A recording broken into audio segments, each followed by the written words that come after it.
Assalamualaikum warahmatullahi wabarakatuh. Pada video kali ini kita akan membahas mengenai modul ajar.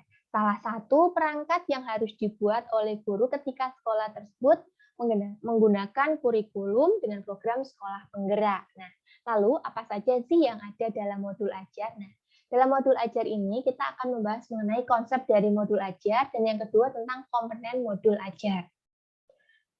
Masuk ke dalam konsep modul ajar. Modul ajar itu bisa dikatakan dengan jumlah alat atau sarana media, metode, petunjuk, dan pedoman yang dirancang secara sistematik dan menarik. Nah, tahapan dalam menyusun modul ajar di sini berasal dari capaian pembelajaran yang sudah ada ya, ini sudah ada dari pemerintah, kemudian kita breakdown ke alur tujuan pembelajaran, setelah itu kita buat modul ajar untuk pencapaian capaian pembelajaran gitu.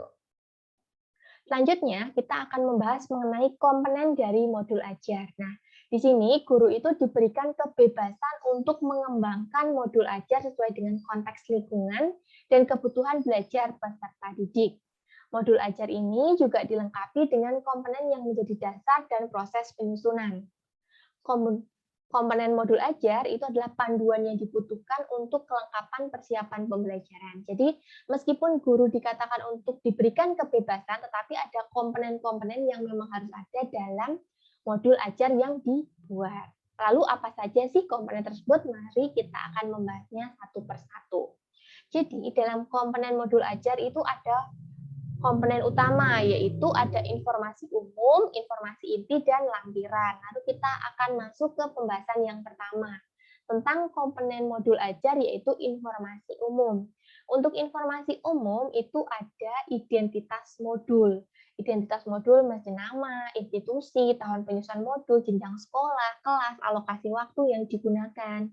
Jadi pada umumnya. Kemudian yang kedua ada kompetensi awal. Dan di sini kompetensi awal adalah kompetensi yang dimiliki peserta didik sebelum melakukan topik tertentu. Jadi sebelumnya itu diharapkan peserta didik sudah menguasai, misalkan ketika mau membaca, berarti sudah mengenal istilah huruf. Nah, seperti itu. Kemudian yang C, ada profil pelajar Pancasila yang menjadi sasaran yang hendak dicapai. Kalau kita flashback, profil pelajar Pancasila itu ada 6. Nah, di sini dalam komponen modul ajar ini tidak semua harus ada, tetapi silakan fokus kepada beberapa atau satu yang memang merupakan sasaran dari profil pelajar Pancasila yang sesuai dengan konteks mata pelajaran yang diajarkan. Nah, di sini ya, untuk profil pelajar Pancasilanya ada 6 berkaitan dengan saling berkaitan dan terintegrasi dalam seluruh mata pelajaran melalui materi, pedagogiknya, kegiatan project, assessment gitu. Jadi setiap modul memuat satu atau beberapa unsur dari dimensi profil pelajar Pancasila. Selanjutnya ada sarana dan prasarana. Untuk sarana itu merujuk pada alat dan bahan yang digunakan. Sedangkan untuk prasarana itu meliputi materi, sumber bahan ajar yang digunakan, terus relevan yang lain dalam kegiatan pembelajaran. Nah, ketersediaan materi disarankan mempertimbangkan juga ya kebutuhan peserta didik dengan keterbatasan atau kelebihan, mungkin teknologinya. Jadi juga harus dipertimbangkan. Kemudian yang E ada target peserta didik. Nah, di sini target sasaran yang modul ajar ini dibuat untuk peserta didik yang apa? Yang reguler, kesulitan belajar, ataukah yang punya pencapaian tinggi. Kemudian yang F ada model pembelajaran. Untuk model pembelajaran di sini sudah tahu ya banyak sekali model pembelajaran yang bisa digunakan. Baik yang bisa PJJ maupun yang sedang PTM terbatas. Jadi ini juga bisa disesuaikan dengan model pembelajaran dengan materi yang dipelajari. Itu. Selanjutnya, komponen yang kedua ada komponen inti. Nah, inti di sini merupakan ya emang utama ya dari isi modul ini. Nah, yang pertama itu pasti ada tujuan pembelajaran. Jadi di sini tujuan pembelajaran perlu disampaikan secara tertulis atau nanti secara tersirat ketika disampaikan kepada peserta didik karena digunakan sebagai gambaran apa yang hendak dicapai dalam pembelajaran tersebut. Jadi tidak hanya kompetensinya tapi juga kompetensi terkait kognitif, afektif, dan psikomotorik juga harus dipertimbangkan dalam tujuan pembelajaran ini. Nah, selanjutnya ada pemahaman bermakna. Jadi di sini peserta didik itu diberikan pemahaman tentang manfaat yang nantinya akan dapat diterapkan oleh peserta didik dalam kehidupan sehari-hari ketika kita mempelajari materi tersebut. Selanjutnya ada pertanyaan pematik. Nah, di sini adalah kalau dalam istilah KTSP itu kita mengelola abstraksi. Nah, di sini ada pertanyaan pematik, itu pertanyaan yang digunakan guru untuk menumbuhkan rasa ingin tahu atau kemampuan berpikir kritis dari peserta didik. Jadi pertanyaan pematik itu memandu peserta didik untuk memperoleh pemahaman bermakna sesuai dengan tujuan pembelajaran. Misalkan ketika kita belajar tentang ekonomi, pentingnya belajar ekonomi apa sih? Gitu. Relevansinya dengan kehidupan sehari-hari itu yang seperti apa? Jadi kita bisa memancing mereka untuk menjawab pertanyaan-pertanyaan yang kita berikan sehingga bisa kita kaitkan dengan kehidupan sehari-hari. Kemudian yang D, nah ini intinya adalah kegiatan pembelajarannya. Kegiatan pembelajaran yang dilakukan pada umumnya ya, di sini ada 3 tahapan.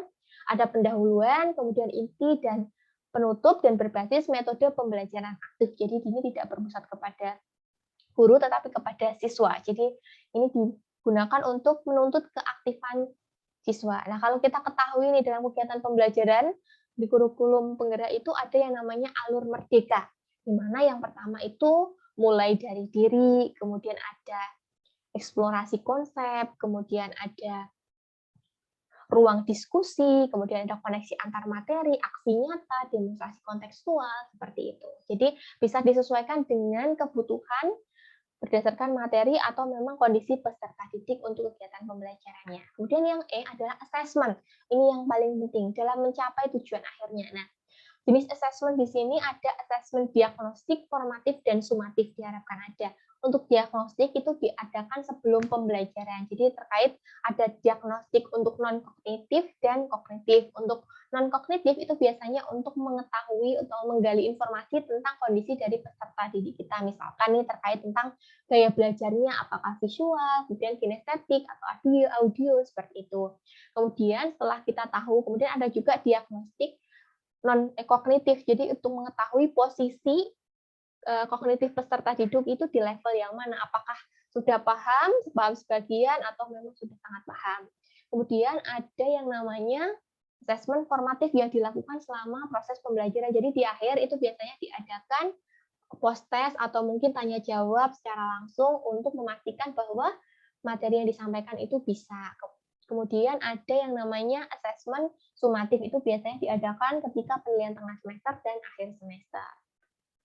Selanjutnya, nah di sini untuk asesmennya itu sama ya, ada komponen untuk penilaian sikap, perform, dan tertulis. Nah di sini bentuk asesmennya itu bisa disesuaikan dengan kebutuhannya masing-masing. Jadi sesuaikan dengan apa yang sudah runtut dari atas. Jadi kalau misalkan asesmennya juga harus menyesuaikan. Misalkan kalau kita ingin mengetahui hasil belajar, nah khususnya pada prestasi, berarti yang digunakan adalah tes, ataukah mungkin sikap dalam berbicara, berkomunikasi gitu. Jadi bisa disesuaikan. Selanjutnya, pengayaan dan remedial. Nah, di sini juga perlu ya diadakan pengayaan bagi mereka yang capaiannya itu tinggi dan remedial untuk capaiannya belum mencapai sehingga harus mengulang. Sehingga ada perancangan untuk program pengayaan dan remedial. Nah, di sini sebelum masuk ke kompetensi ada satu lagi yaitu refleksi ya, sempat disebutkan tadi di sini di bagian awal masalah refleksi. Nah, di sini refleksi itu bisa untuk peserta didik dan guru. Kalau refleksi itu diisi peserta didik, apakah sudah memahami, kesulitannya di mana. Nah, guru pun juga harus membuat refleksi, apakah materi yang disampaikan itu sudah tersampaikan dengan baik, apakah peserta didik itu sudah memahami yang dijelaskan. Nah, itu juga dibuat untuk instrumennya. Kemudian masuk yang ketiga terkait tentang lampiran atau komponen pendukungnya. Nah, di sini ada lembar kerja peserta didik atau LK ya kita mengenalnya. Ini juga disediakan LK yang digunakan untuk penilaian. Jadi kita juga bisa gunakan LK ini sebagai dokumentasi kegiatan pembelajaran.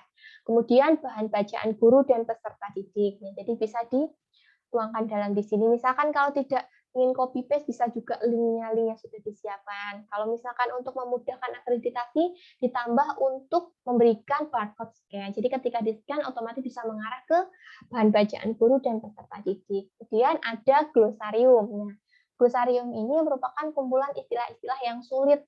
Nah, biasanya disusun secara alfabetik. Nah, ini digunakan untuk apabila ada informasi kata yang sulit sehingga bisa ditemukan di dalam glosarium ini, sehingga ada penjelasan yang lebih mendalam. Kemudian yang ketiga, yang terakhir ada daftar pustaka yang tidak kalah penting, yaitu ya sumber-sumber referensi yang digunakan dalam modul ajar. Jadi biasakan dalam menulis modul ajar itu juga disertai dengan buku, pedoman, atau daftar pustaka ditulis. Jadi ketika ini digunakan mungkin suatu saat kita akan membuat karya ilmiah atau apa itu juga bisa digunakan. Gitu. Itu ya.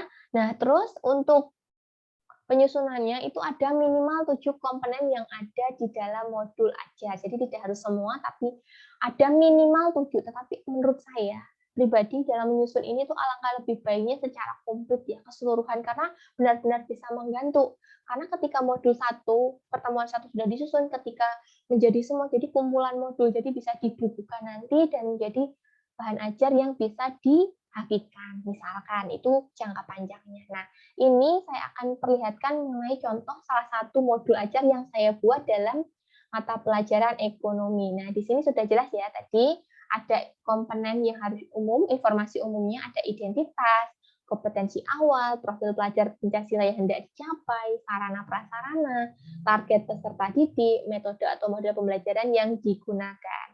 Kemudian lanjut ke bagian komponen inti. Nah, komponen inti itu ada apa tadi? Tujuan pembelajaran, pemahaman bermakna, pertanyaan pematik, kegiatan pembelajaran, misalkan ada pertemuan 1, pertemuan 2, ada dalam kegiatan pembelajaran ada persiapan pembelajaran dan kegiatan pembelajarannya. Itu. Jadi bisa disusun sesuai dengan kebutuhan dan disesuaikan dengan materi dan kebutuhan peserta didik. Jadi bisa ya ditulis. Kemudian masuk ke perangkat asesmennya. Di sini ada penilaian untuk asesmen formatifnya, contohnya, kemudian ini ada penilaian untuk afektif, untuk sikapnya juga ada. Nah, di sini ada program pengayaan dan remedial yang dilakukan, kemudian ada refleksi ya dari guru dan peserta didik. Kemudian ada lampiran terkait lembar kerjanya, kemudian ada bahan bacaan yang digunakan. Nah, kebetulan saya buat link ya, jadi lebih mudah. Nah, kemudian ada juga glosarium katanya, gitu. Tidak ada batas minimalnya ya, sesuaikan saja. Kemudian daftar pustaka. Nah, ini yang penting ya. Yang penting ketika membuat daftar pustaka. Kalau daftar pustaka itu penulisannya ya, namanya dibalik, tahunnya, judul bukunya, kemudian penerbitnya siapa, di kota mana, kemudian penerbit siapa, atau mungkin dari website pun tidak masalah. Yang penting websitenya itu juga bisa dikatakan bereputasi ya, jadi tidak asal mengambil websitenya. Gitu.